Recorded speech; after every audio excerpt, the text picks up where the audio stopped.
చూసుకుంటూ ఊరుకుంటారు. ఇది కరెక్ట్ వైఖరి కాదు. దీని మీద తక్షణమే ముఖ్యమంత్రి గారు స్పందించాలని నేను డిమాండ్ చేస్తున్నా. ఎట్ ద సేమ్ టైం నేను అనేక మార్లు చెప్పిన మన నాగార్జున సాగర్ డ్యామ్ని వీళ్ళ అధికారంలోకి వచ్చిన కొత్తలనే కేంద్ర ప్రభుత్వానికి ఇచ్చేసి వచ్చిండ్రు. ఇప్పుడు పరిస్థితి ఏంటంటే చిన్న రిపేర్ వర్క్ చేయాలి నాగార్జున సాగర్లో అంటే 2 నుంచి 3 నెలలు పడుతుంది. వీళ్ళు కేఆర్ఎంబీకి రాయాలి, కేఆర్ఎంబీ ఇంకెవరికో రాయాలి, అక్కడ నుంచి పర్మిషన్ రావాలి. అంటే మన భూభాగంలో మన డబ్బులతో కట్టిన ప్రాజెక్టులకు కూడా పర్మిషన్లు వస్తున్నాయి. పర్మిషన్లు రానటువంటి పరిస్థితి. కాబట్టి దీని మీద కూడా తక్షణం స్పందించాలి. అన్నిటికన్నా ఇంపార్టెంట్ ఇప్పుడు కృష్ణా వాటర్ బోర్డు మీటింగ్ మన జరగబోతా ఉన్నది. హైదరాబాద్లో కృష్ణా ట్రిబ్యునల్ హియరింగ్ జరుగుతూ ఉన్నది. హైదరాబాద్లో ఈ వారంలో జరుగుతున్నది. నా డిమాండ్ ఏంటంటే ఆల్మట్టి ఎత్తు పెంచుతున్నటువంటి ఈ క్లిష్ట సమయంలో ఉత్తమ్ కుమార్ రెడ్డి గారు కాదు, వారితో పాటు రాష్ట్ర ముఖ్యమంత్రి హోదాలో రేవంత్ రెడ్డి గారు కూడా అటెండ్ అవ్వాలి.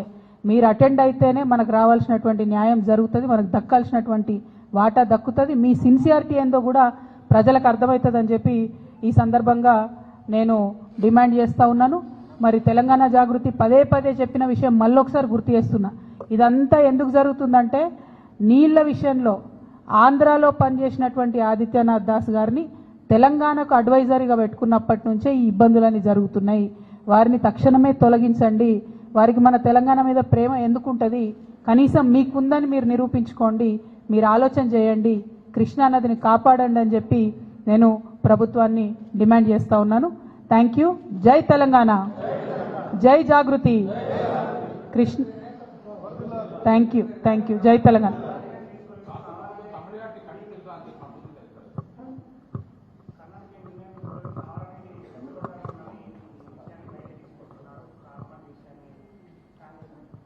ఇప్పుడు తమ్మిడిహట్టి డిఫరెంట్ ఇష్యూ, అది గోదావరి నది వాళ్ళు కట్టాలనుకుంటున్నారు.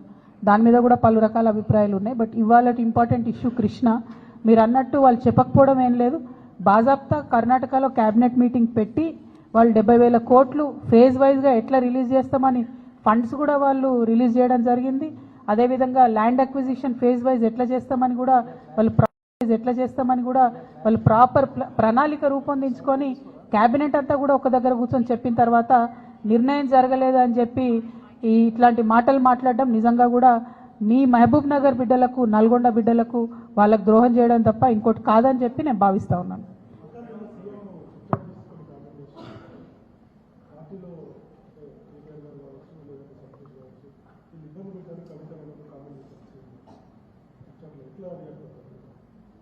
ఇప్పుడు సీఎం గారు ఏమన్నారన్నది నాకు తెలియదు, కానీ తెలంగాణ ప్రజలు అనుకుంటున్న విషయమే కదా, అది తెలంగాణ ప్రజలందరూ గమనిస్తున్న విషయమే.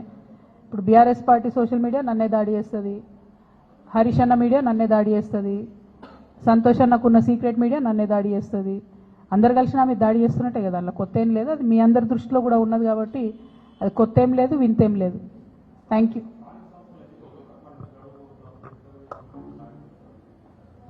ఎక్కడ మాట్లాడిరండి? ఒక్కసారి కూడా కనీసం బీసీల మీటింగ్ రివ్యూ తీసుకోవడం లేదు సీఎం గారు. మేము పదే పదే కోరుతున్నాం. నిన్న కూడా మన తెలంగాణ జాగృతి నుండి కూడా మళ్ళీ చెప్పినాం మేము, మీరు కనుక తక్షణం నిర్ణయం తీసుకోకపోతే ఇక మంత్రుల ఇల్లు ముట్టడించుడు ఉంటుంది ఫస్ట్ ఫేజ్లో. ఇంకా కూడా నిర్ణయం తీసుకోకపోతే ముఖ్యమంత్రి గారి ఇల్లు కూడా ముట్టడించాల్సి వస్తుంది. ఎందుకంటే 30 తారీఖు నాడు ఎన్నికలని చెప్తే కూడా కనీసం బాధ్యత లేకుండా, మాట్లాడకుండా చివరి నిమిషంలో కోర్టుకు పోదాంలే అనేటటువంటి ఒక వైఖరి నిర్లక్ష్యపూరితమైన వైఖరి రాష్ట్ర ప్రభుత్వం చేస్తూ ఉన్నది. ఇది బీసీలను వారు పట్టించుకోవట్లేదు అనడానికి సంకేతం. మా పోరాటం మాత్రం ఆగదు. ఖచ్చితంగా చాలా సీరియస్గానే ముట్టడి కూడా ప్లాన్ చేస్తాం. రాజీనామా నేను మంచి స్పీకర్ ఫార్మాట్లో ఇచ్చేసిన. చైర్మన్ గారు నాకు మళ్ళీ నేను తెల్లారు కూడా ఆయనకు ఫోన్ చేసి కూడా చెప్పిన, నేను మంచి సౌండ్ మైండ్లో ఇచ్చిన సార్, కంపల్సరీ నా రెసిగ్నేషన్ యాక్సెప్ట్ చేయండి అని. మరి వారు ఎందుకు డిలే చేస్తున్నారో నాకు తెలియదు. చాలా కారణాలు చెప్తా ఉన్నారు. ఆ కారణాలు నాకు అనవసరం. నేను రాజీనామా చేసినాను. బీఆర్ఎస్ పార్టీ ద్వారా నాకు వచ్చినటువంటి పదవి ఆనాడు వద్దనుకున్నా, ఇవాళ కూడా వద్దనుకుంటున్నా. మళ్ళీ పంపమంటే మళ్ళీ పంపుతా ఉత్తరం, నాదేం ప్రాబ్లం లేదు. Thank you. ఏం అడగలే, నాకు ఎక్స్ప్లెనేషన్ అడగలే, ఏం అడగలే.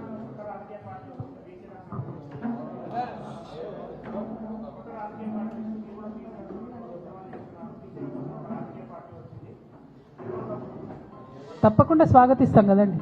ప్రజాస్వామ్యంలో ఎన్ని పార్టీలు ఉంటే అంత మంచిది, ఎన్ని గొంతులు ఉంటే అంత మంచిది. ఎన్ని వాయిస్లు ఉంటే అంత మంచిది. తెలంగాణ ఉద్యమంలో కూడా మనం ఒకటే మాట అనుకున్నాం, ఎంతమంది జై తెలంగాణ అంటే అంత జల్దీ తెలంగాణ వస్తుందని. సో ఇప్పుడు కూడా ఎంతమంది జై బీసీ అంటే అంత జల్దీ బీసీలకు రిజర్వేషన్లు వస్తాయి. కాబట్టి అందులో సెకండ్ థాట్ ఏం లేదు, తప్పకుండా స్వాగతిస్తాం.